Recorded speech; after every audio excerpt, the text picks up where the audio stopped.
Muito boa tarde, Santa Catarina, pontualmente 12:30, segunda-feira, 12 de setembro, e está no ar mais uma versão SC do Jogo Aberto, ao vivo para todo o estado de Santa Catarina, e até 1 da tarde. O assunto por aqui é só um, hein? O nosso futebol, o futebol 100% barriga verde. E a gente já começa o programa de hoje mostrando como é que foram os catarinenses na Série B do Campeonato Brasileiro. Tivemos a 24ª rodada, tivemos clássico, mas antes, na sexta-feira, o primeiro jogo de catarinense foi Joinville e Tupi. 1-1 na Arena Joinville. Meu pai do céu, hoje é que faz isso não.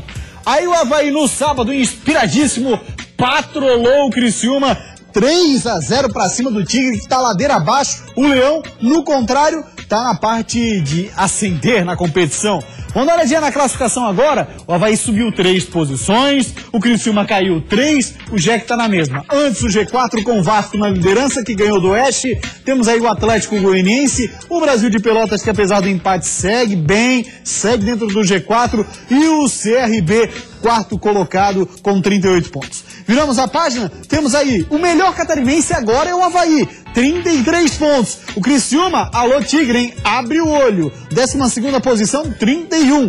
Virando a página, o Z4, mais um catarinense aparecendo na 19ª posição, é o Joinville. Além do Jack, temos Bragantino, o Tupi e também o Sampaio Corrêa, times que integram essa parte da tabela.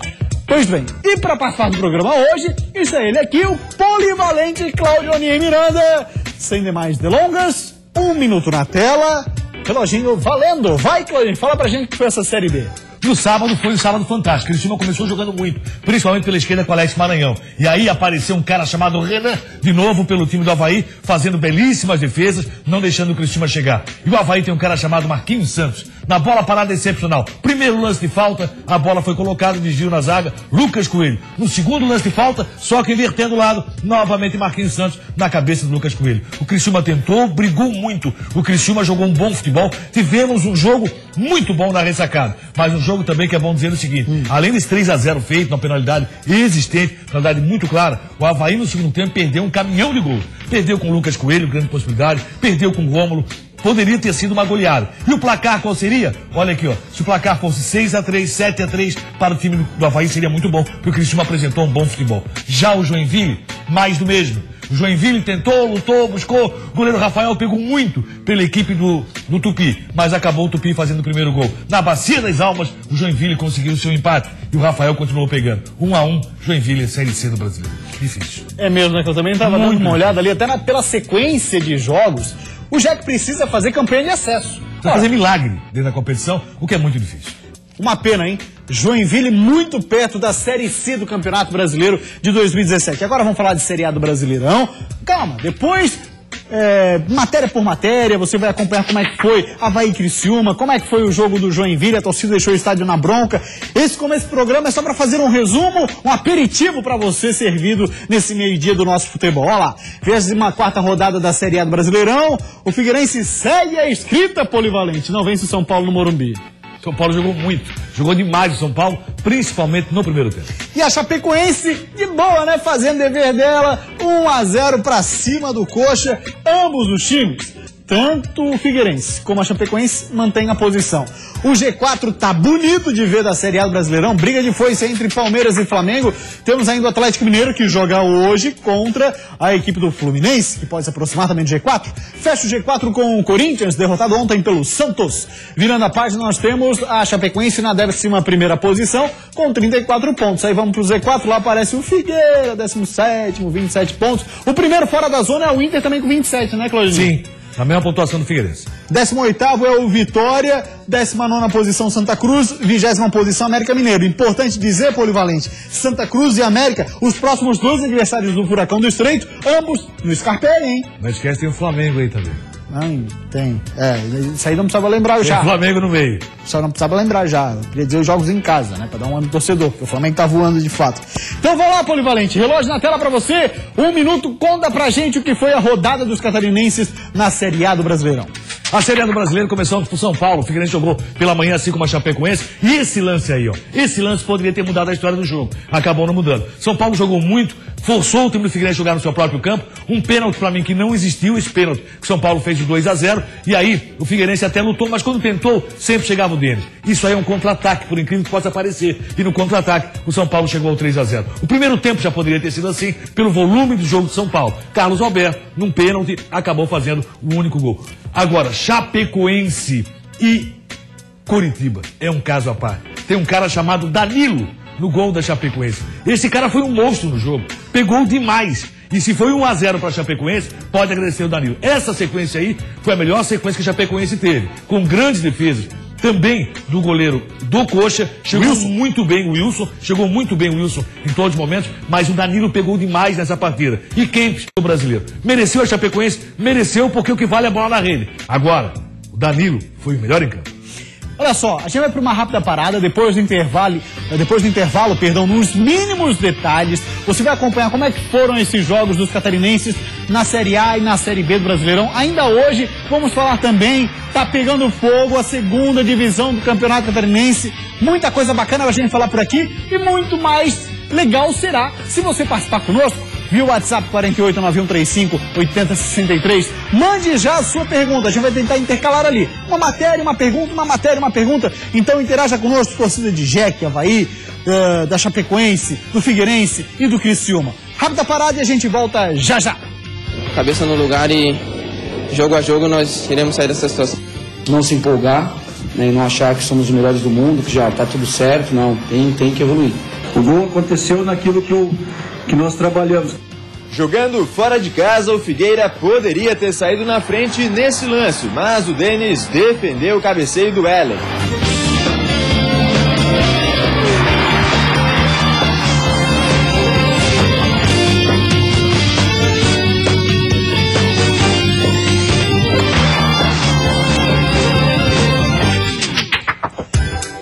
Voltamos agora com o Jogo Aberto SC para falar da... Olha que resultado, né? Da lambança, mais uma vez, que o Joinville fez em campo, que foi empatar com o Tupi. Situação extremamente delicada para o Coelho. Tão delicada que ao fim do jogo não poderia ser diferente. A torcida deixou o estádio na bronca, vaiando. O primeiro tempo na Arena Joinville foi de muitos passes errados e só uma chance para o Jeque. Jael, livre na pequena área, não conseguiu abrir o placar. Na segunda etapa, o Tupi aproveitou a bobeada da zaga do Jeque e saiu na frente com o Jonathan. O gol desestabilizou de vez o Joinville, que errava passes simples. O mais lúcido do Jeque era o atacante Juninho. Foi dele esse chute que o goleiro Rafael Santos defendeu. Também foi do Juninho o gol de empate. Aliás, gol não, golaço na gaveta. Depois do empate, o Joinville se lançou de vez ao ataque e teve chances de virar o jogo. Nessa cobrança de falta, o goleiro do Tupi evitou o segundo gol do Juninho no jogo e manteve o empate no placar. Resultado ruim pro Jeque, que saiu de campo vaiado. A bola bate, não entra, oportunidade clara de gol não fazemos. Mas é continuar trabalhando, velho. Nós estamos trabalhando muito forte, eu tenho muita fé em Deus, cara, que nós vamos sair dessa situação. E é só com trabalho, cabeça no lugar e jogo a jogo nós iremos sair dessa situação. O torcedor, acho que o Joinville deve estar um tanto quanto cansado de ouvir esse tipo de discurso, né, Cláudio? Passou do limite. Até porque esse discurso vem desde a Série A do ano passado. Não, nós vamos conseguir, nós vamos sair, só faltam 4 jogos, nesses 6 jogos que faltam, nós vamos conseguir algo mais. Infelizmente não é o que tem acontecido. O Joinville tem jogado bem, tem tentado, mas é aquela situação. Realmente, a sorte não está do lado do Joinville. E milagres não acontecem todo dia. Não tem o nome do menino, né? Mas enfim, tá interagindo conosco via WhatsApp. Lembre sempre de mandar o seu nome, sua cidade. Ano que vem, infelizmente, temos Jeque contra Volta Redonda na Série C do Brasileiro. Diz o nosso telespectador anônimo. Obrigado pela sua participação. Se nos faltava um representante da Série C, infelizmente, da pior maneira possível, vamos tê-lo. Acho que o Joinville cai da B para C. Foi um jogo onde o goleiro do Tupi pegou um bocado. Rafael pegou demais. Rafael Santos pegou um bocado. Também teve outras chances, o Jeque, o Jael teve uma baita de uma chance, não conseguiu. Perdeu com gol aberto, não teve. Sabe aquilo assim, ó, você vai gritar gol, e o Jael perdeu. Pois é. Falar agora então do clássico catarinense, Avaí e Criciúma, sábado na ressacada, dia de sol em Floripa. A Patrola Azul passeou no belíssimo gramado do estádio Aderbal Ramos da Silva. Porém, quem começou com a corda toda foi o Tigre. Na tabela, equilíbrio. Apenas um ponto separava Avaí e Criciúma. Mas o jogo começou todo pro Tigre. Douglas Moreira foi o primeiro a assustar Renan nesse chute. E a pressão continuou. Douglas Moreira brigou pela bola até o fim. Pitbull foi pra dividida, bateu em cima de Renan e, pra completar, Felipe Guedes foi gol de primeiro. Só que se a pressão não se traduz em gol, de nada adianta. O Leão, que até então estava enjaulado, se soltou na bola parada de Marquinhos. Depois do levantamento, Hélio Paraíba desviou e Lucas Coelho pegou de primeira para fazer 1-0. O Tigre não parou com o gol sofrido, voltou ao ataque. E Hélio Paraíba, que estava sendo marcado por Gabriel, pediu pênalti nesse lance. O juiz não deu nada e o Avaí conseguiu mais uma falta para Marquinhos botar a bola na área. E aí, todo mundo já sabe que é perigo. Outro belo levantamento e agora de cabeça, Lucas Coelho botou lá dentro. 2-0 Avaí. Por um momento o Tigre sentiu os gols, mas voltou a atacar. Pitbull girou na área e Renan salvou. E na segunda etapa, o gol do Avaí teria origem mais uma vez na bola parada. Diego Jardel, que tinha entrado no lugar de Marquinhos, partiu para cima e foi derrubado por Barreto. Pênalti. Rômulo foi para a bola e Luiz espalmou. No rebote, Rômulo fez 3-0 Avaí. 3-0, um placar surpreendentemente elástico para um jogo que, na teoria, seria muito disputado. Mas olha, acredite ou não, poderia ser muito mais. Antes do gol, Avaí teve muitas chances para marcar. Capa chapelou Hélio Paraíba, deu essa arrancada e entregou para Rômulo. Luiz pegou o chute. Logo em seguida, outra jogada do Capa com Rômulo. E outra vez, Luiz estava ligado. Depois, Marquinhos cruzou e Renato cabeceou no travessão. Lucas Coelho driblou o goleiro, mas bateu para fora. Diego Jardel puxou para canhota e quase fez. Renato tentou por cobertura e errou. Isso tudo antes do gol do Avaí. Depois do gol, o Criciúma teve uma grande chance nessa cobrança de falta de Thiago Humberto. Mas Renan fez milagre para pegar. No finzinho do jogo, o Avaí continuou criando. Lucas Coelho entregou para Renato, que arriscou e errou. E ainda teve o Rômulo roubando a bola, ficando cara a cara com o Luiz e parando no pé do goleirão do Tigre. Mas ela não quis mais entrar mesmo. Fim de partida, Avaí 3, Criciúma 0. É muito fácil nós nos blindarmos de críticas, né? Quando você perde um jogo, você não quer ouvir o rádio, você não quer ver a internet, você não quer ouvir comentário de ninguém, então você se blinda, você se protege. Agora, quando você ganha, você quer ouvir a rádio, você quer ver a internet, você quer ver o programa de televisão, você quer ver o jogo 10 vezes. Então a gente tem que se blindar com relação a isso também, com as coisas boas, para a gente não se empolgar, né, e não achar que somos os melhores do mundo, que já está tudo certo. Não, tem que evoluir. Então a dinâmica é diferente, Claudio, não tenha dúvida disso. Trabalho curto ainda, né? Tem que dar tempo para o cara trabalhar independente da consequência que acontecer com o Avaí na Série B do Brasileirão.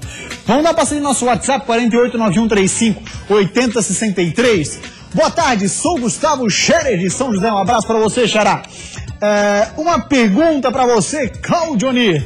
Qual foi a principal mudança de Claudinei Oliveira no Avaí? Eu acho que o Claudinei Oliveira deu personalidade ao time do Avaí na saída de jogo. Por exemplo, ele acreditou muito no Capa. O Capa está jogando muito, que não vinha acontecendo. Capa jogou demais. Nós já conhecemos Renan, sabemos seu potencial. E acima de tudo, o Claudinei Oliveira gosta de um time com saída de bola e um time com tranquilidade para ir para o jogo. A confiança que está dando para o time do Avaí é algo impressionante. O Avaí teve uma alteração no meio e mesmo assim deu totalmente certo. O Judson jogou, fez uma boa partida. E o toque de bola do Avaí, na contratação do Claudinei, eu falei sobre isso. Olha, o Avaí passa a ser um time que vai ter saída de jogo, que vai ter toque de bola, porque esse é o trabalho do Claudinei. Logicamente, o Avaí ganhou muito em confiança. Essa vitória sobre o Criciúma dá muita confiança. E o jogo no início foi muito difícil, foi muito complicado. Também no segundo tempo, o Avaí poderia ter goleado. O trabalho que o Avaí está fazendo é impressionante. Tem um cara chamado Marquinhos Santos, que infelizmente não vai para o próximo jogo. Mas o que está jogando o Marquinhos Santos, a bola parada dele, como essa aí, é excepcional. Lá do meio da rua, colocou na cabeça do Lucas Coelho para fazer o gol.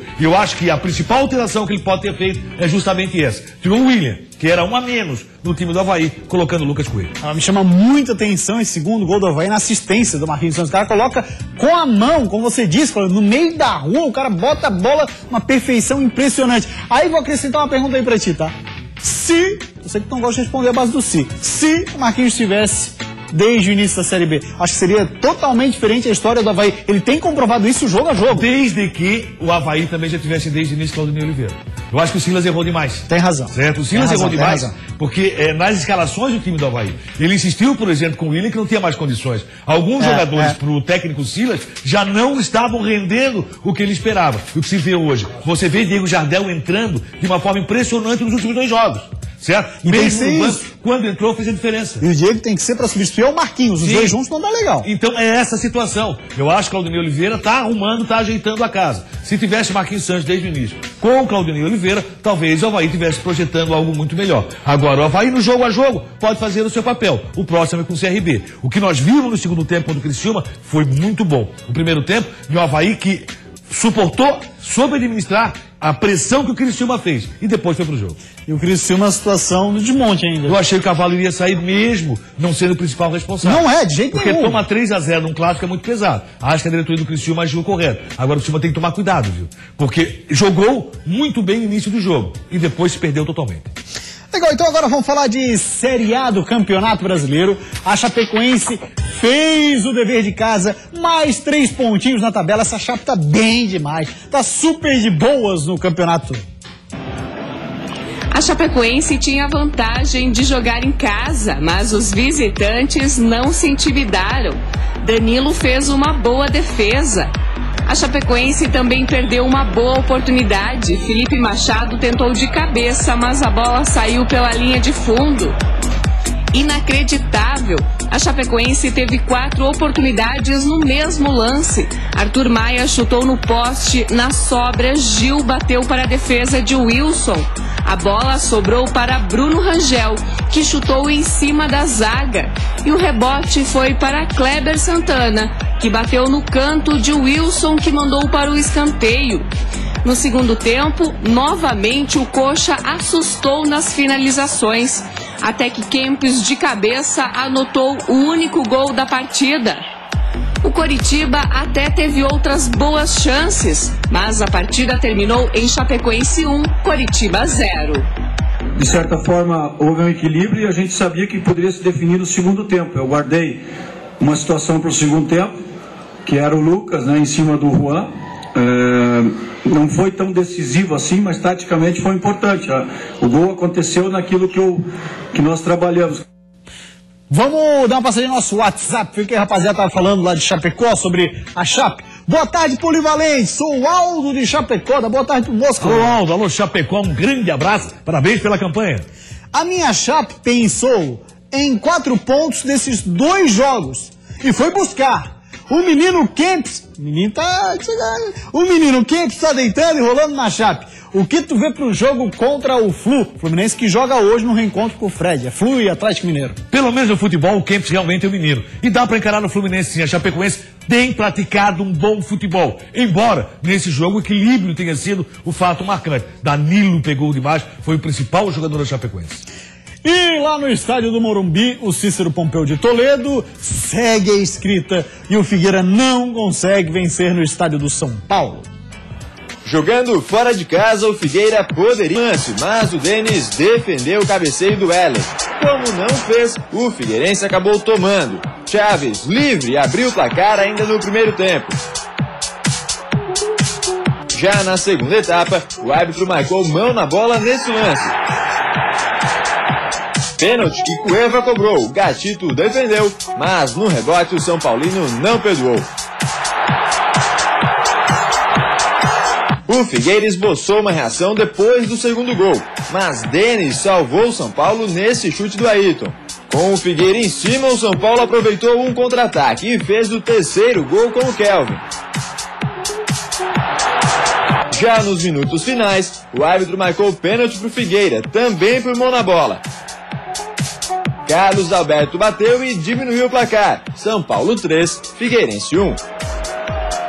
Vamos dar uma passadinha no nosso WhatsApp, porque a galera tá falando por lá, 4891358063, é o Rafael de São José. Obrigado, Rafael, ele mora lá na Colônia Santana. Será que Figueira tem que ser rebaixado, diz ele, pra diretoria ver que a zaga do Furacão está mais perdida do que segue em tiroteio? Você acha que a zaga do Figueirense é o principal problema, ou tem sido o principal problema? Ele não foi contra o São Paulo, deu pra ver isso. Aliás, no lance do primeiro gol do São Paulo, o São Paulo merecia fazer 3-0 no primeiro tempo, não no segundo. No primeiro tempo, o São Paulo jogou muito mais. Aí o que acontece? No lance do gol, tem dois jogadores, Lins e Dodô, que batem cabeça. E aí, o Chaves acaba cabeceando sozinho, livre. A bola passou no meio dos dois, tanto que o Lins caiu no lance, se você observar. Sim. Depois, na sequência, no segundo tempo, o Figueirense até melhorou, mas foi quando o São Paulo foi buscar a vitória. O que acontece? São Paulo jogou mais, mereceu a vitória. Figueirense não apareceu no primeiro tempo, só veio aparecer no segundo quando foi feita uma alteração. O Carlos Alberto voltou um pouco mais pro meio e o Lins passou a ser o cara da frente. Não adianta o Carlos Alberto se ninguém toca no meio. Rafael Moura faz falta nesse Muita falta. Nesse tipo de esquema faz falta. Até porque você tem que ter alguém no meio para criar. E aí entrou o Carlos Alberto, tinha Elvis, o Figueirense cresceu no segundo tempo, mas foi quando tomou mais gols. Os pênaltis. Pênalti pro São Paulo e esse pênalti pro Figueira. Foi pênalti pro São Paulo, não foi? Foi pênalti pro Figueirense, não foi? Muito parecidos, na minha opinião. O que acontece? O Bruno Alves protegia o corpo com o braço. A bola bateu no seu braço. Se não batesse no braço, bateria no seu corpo. Diferente do São Paulo. Se não batesse no seu braço, iria em direção ao gol. Então, foram parecidos, foram, mas são lances diferentes. Um bateria no corpo, outro não. Para mim, o pênalti marcado a favor do Figueirense foi correto. Contra o Figueirense, não. Só que tem detalhe, a vitória do São Paulo foi merecidíssima. No primeiro tempo já poderia ser 3-0. Exatamente.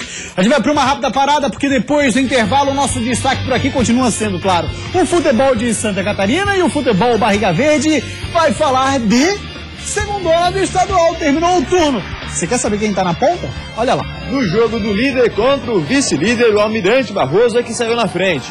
Isso é jogo aberto, SC!